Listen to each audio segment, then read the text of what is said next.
DCRC সেন্টারে postal ballot গণনা শুরু হতেই কেন্দ্রের বাইরে বাড়ছে রাজনৈতিক তৎপরতা। কেন্দ্র থেকে প্রায় 200 মিটার দূরে কংগ্রেসের অস্থায়ী ক্যাম্পে বসে রয়েছেন দলীয় কর্মী সমর্থকেরা। চোখ এখন শুধুই ফলাফলের দিকে। গণনার অগ্রগতি নিয়ে চর্চা চললেও কংগ্রেস শিবিরে দেখা যাচ্ছে আত্মবিশ্বাসের ছাপ। শিলিগুড়ি জেলা কংগ্রেসের সম্পাদক সৌবিন ভৌমিক জানান, আমরা জয়ের ব্যাপারে আশাবাদী। মানুষের সমর্থন আমাদের দিকেই রয়েছে। গোটা এলাকায় কড়া নিরাপত্তার মধ্যে চলছে গণনা প্রক্রিয়া। এখন দেখার শেষ পর্যন্ত এই আত্মবিশ্বাস কতটা ফলাফলে প্রতিফলিত হয়।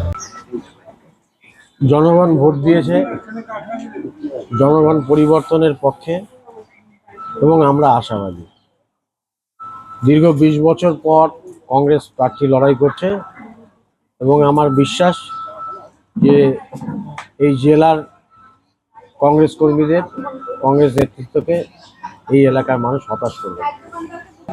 এটা আমরা আশঙ্কা প্রকাশ করেছিলাম গতকাল যখন অ্যাডমিনিস্ট্রেটিভ মিটিং হয়েছিল কমিশনারের ওখানে। আমরা প্রথমেই আশঙ্কা প্রকাশ করেছিলাম এবং পোস্টাল ব্যালটের ব্যাপারটা অ্যাডমিনিস্ট্রেশনের কাছে ক্লিয়ার করতে বলেছিলাম এবং ডিএম এবং অন্য আধিকারিকরা আমাদেরকে আশ্বস্ত করেছিলেন যে একটা হচ্ছে ট্রেজারিতে স্ট্রং রুমে আছে এবং পোস্ট অফিসে আছে এবং সুরক্ষিত আছে। কিন্তু আজকে আমরা যখন জানতে পারলাম, আমরা খুব হতাশ প্রশাসনের এই ভূমিকায়।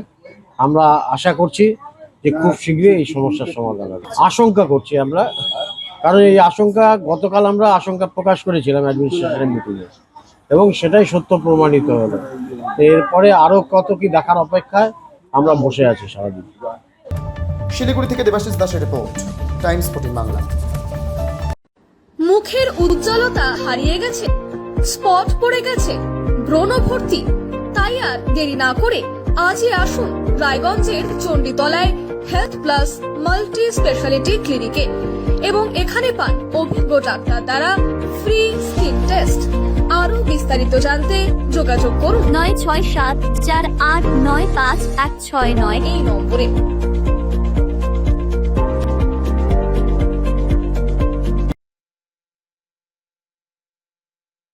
আজ তোমার বিয়ে সাজলো নতুন সাজে।